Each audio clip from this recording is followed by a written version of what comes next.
It's your girl SeekretD. I did the strawberry letter already this morning. I'm actually gonna post it when I get to the chiropractor.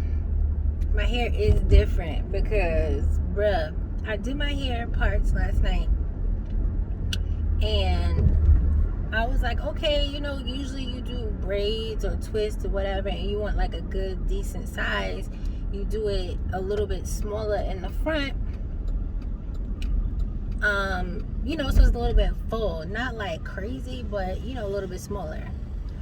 So I shouldn't have did that, because these locks that I crocheted in, they're so potent.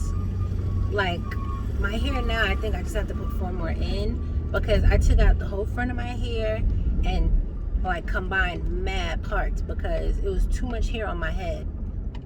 So with this, I just had to put 4 more locks in there. Look how big that part is. But at this point, I don't care, because no, it was too much. See this bun? It was bigger than that. And it wasn't even finished yet. I still had like a good 12 more to put in. So I was like, hell no. So I think I'm just going to wear my hair up for the next week or 2, because I don't like how it looks down now, because it's not full. It looks skimpy. But I like the bun. So I think I'm just going to have a bun in for the next week or 2, because this hair cost me $60. So I got to make this little $60 stretch. But I'm gonna show y'all the parts I did, because I really thought I was doing something, but those parts would have been better for like my regular twist that I do, not this crochet stuff. I mean, I wish I thought about it, because I would have just bought the hair and just did the twist. Because anyway, now I'm sad, because like now I'm like, the twist would have been popping right now and I would have been good, but whatever. Anyway, I'm here, right, and I'm thinking about the strawberry letter, but you know what, I'll cut bits and pieces. So my thing is this. Now, in the strawberry letter yesterday, not today's, yesterday's, right, it was about omission, and most people had the same sentiment, like, like he set her up, this, that, and the third. But somebody on YouTube, I don't know if he noticed that it was a setup. Maybe he didn't see it that way, but he was basically like, oh, if something happened to y'all, God forbid, people get sick, this, that, and the third. But the whole point was that my man got sick. He was sick when he met her. He just didn't tell her, because all those stuff don't develop in such a short period of time. Being pre-diabetic and needing surgery for kidney stones and being on medications and all these things, that doesn't happen overnight. You know what I mean? And the fact that he went to the doctor before he got married and says, oh, he didn't say anything because he didn't have results, but it didn't seem like he said anything after they got married either, because she was left wondering, oh, why can't this happen? Why can't that happen? So it seems like he got the results and kept it to himself. So it's not so much that, he got sick and she's leaving him. It's the fact of the matter that he lied and bamboozled her. So I want to have a conversation about omissions and lies, and I'll make that next, because this video is already almost 4 minutes. But y'all get what I'm saying? Anyway, actually, no, let's keep it going. This is gonna go on YouTube, but I'm gonna have to just cut the pieces out for TikTok, because y'all know I'm not a fan of editing. So here we are. So my thing is this. People seem to think, and I say people because I've dealt with people who felt like because they didn't downright lie, that it was okay or not as bad. You know what I mean? For instance, my ex was married the entire 6 years we were together. We had the getting to know you questions. We had all of that in the beginning. We spoke literally online for 6 months before I gave him my phone number. And then we still spoke again for like 3 months after that before we actually met up in person. Not to mention that I've known him as a friend from like 8 years old. So this is not just somebody that I'm just like meeting, you know what I mean, like off a dating site or something like that. But even so, that's not the point. But Fast forward to the end of the relationship, about a year after I broke up with him, I find out that he was married during the whole course of our relationship. And it's crazy because the woman he was married to went to school with me. She was on my friends list on Facebook, and nobody told me. So listen, I'm over that. It's in the past, but I'm still like, he felt like it wasn't nothing because it was just a piece of paper, and he didn't lie. Because I never asked him like, oh, were you ever married? Because to my knowledge, he wasn't married. We talked about all of these things. He even proposed to me on some, oh, let's get married right now. I don't think that would make me ask him, well, are you married right now? Because who the fuck does that? Anyway, he felt like, because he did not lie, because I never really asked him if he was married before, so he didn't lie about anything. He just kept it to himself. Now, the thing about that one is, and I'm going to talk about it a little bit more because I lived it, so I have a little bit more depth here, but the thing about it is that it's not the fact that you didn't tell me, it's the fact that for 6 years you went out of your way to hide it from me, because it did came up, the topic came up, the female that he was married to came up, all this came up because it was a bunch of little different things. I know y'all gonna be like, well, you know, let us know. I'm gonna let y'all know. But well, I actually made a video about it. It's back there. I'm gonna pin it if y'all want me to, but whatever. So he felt like it was nothing. Oh, at least I didn't have a baby on you. Like, he said shit like that to me. Or at least I didn't sleep with somebody else and get them pregnant while we was together. The fuck? Nobody never did that to me. Like, he said it like, oh, well, I'm better than the last person who did that to you. Nobody never did that shit to me. So I'm just like, that's like null and void, sir.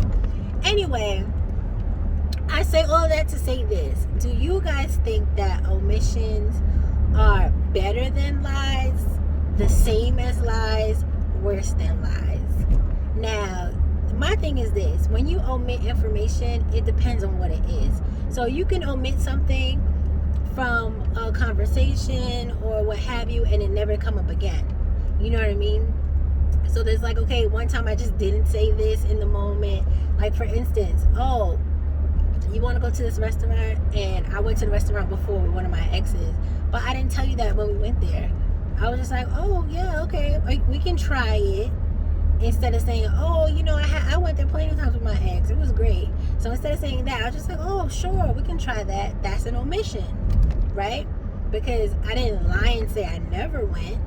I said we can try it, like we can try it together. That doesn't mean I personally never tried it. We can try it, right? That's an omission. Now, is that, because that's probably never gonna come up again. You know what I mean? Unless my dumbass, like, down the line goes, oh, I remember when I came here, and then you'd be like, I thought you never went there before. And then I have to be like, well, I never said I didn't go there before. You know, something like that. That's an omission, right? A straight up lie would have to be like, oh, where were you? I'm just gonna make it very basic. Oh, I had to work late, right? Come to find out, you went to the bar with some chick, right? So then it's like every time that instance comes up, like let's say you missed something, let's make it more potent so that it's more relatable. So it's my birthday and you were mad late, or you missed my party or something, and I say, where were you? And you like, oh, I got caught up at work, right? Then 3 months later, I'm like, yeah, my birthday party was so good, I'm mad you couldn't make it, where was you at? And you say something like, oh, I wasn't feeling good, remember? That's your lie, because you gotta remember lie. And that's the thing about a lie, you have to keep remembering it so you don't fuck it up. And my ex did that a lot. Like, he used to forget his lies. And for me, if I don't believe something somebody's saying, I always ask again in a different way down the line when I know you're gonna forget your lie. And every single time I got him. Yes, I know, that was a red flag, I should have left. I know. We're gonna leave that alone. But is an omission worse than a lie? Is it the same as a lie? Is a lie worse than omitting? So I know y'all gonna be like, oh, it depends on what it is. Well, let's just speak in general terms. Do you think omitting information is worse than flat out lying about information? Because people some people argue that, oh, people lie to people that they care about. People lie to protect people's feelings. They omit for the same reasons. But anyway, this was brought up because, like I said, on the strawberry letter yesterday, the guy omitted that he was sick before marrying the lady. And then I was watching Divorce Court, and the guy omitted the fact that he was a potential father, which obviously he was the father at the end, but he omitted the fact that he could potentially be welcoming a child before marrying this woman. So he just didn't tell her, and he's just on some, oh, well, I didn't lie about it, I just didn't tell her because I didn't know if I was the father or not. And why would I tell her that if I'm not sure? You would tell her because you had sex with another woman while you were in a relationship with her, and there might be a baby. So the reason he didn't tell her is because of that first part, because telling her means he would have to tell her that he cheated on her. So as he puts it, he wouldn't want to tell her unless he knew for sure. Like, it's kind of like, oh, well, I'm not gonna bust up my shit if it's not my baby, because if it's not his baby, then she never has to know that he cheated on her. You know what I mean? So those were omissions. And I feel like people defend omissions and they treat them like they're better than lies, or they're not as bad as lies. And I personally think they're the same shit. So I don't like to be lied to. I don't like to be led astray. I don't like any of that. I like people to keep it 100 with me, and I like people to say exactly how they feel, when they feel it, and all that good stuff. I mean, and if I were with someone and they felt like they wanted to cheat or needed to cheat and they did cheat, I would prefer that they told me. I mean, obviously I would prefer that they didn't fucking cheat, but I would prefer that they told me than not and have me find out about it. Because the fact that what always happens with me, and I'm saying always like it's that many, it was really only 2 people I dealt with long term and they both cheated on me. So, but in these instances, it always came to light in some form or fashion. Like, it always came. So I feel like it's gonna come out anyway, even if it's 10 years from now, 2 years from now, it always comes out. Just like I found out that my ex was married damn near a year after I broke up with him. It's just gonna come out, because that's just the way that the world works. And I stay prayed up and I stay covered, and we're just glad that we're not in that bullshit anymore. But again, is omitting worse than lies, or are lies worse than omissions? Let me know what y'all think. Bye.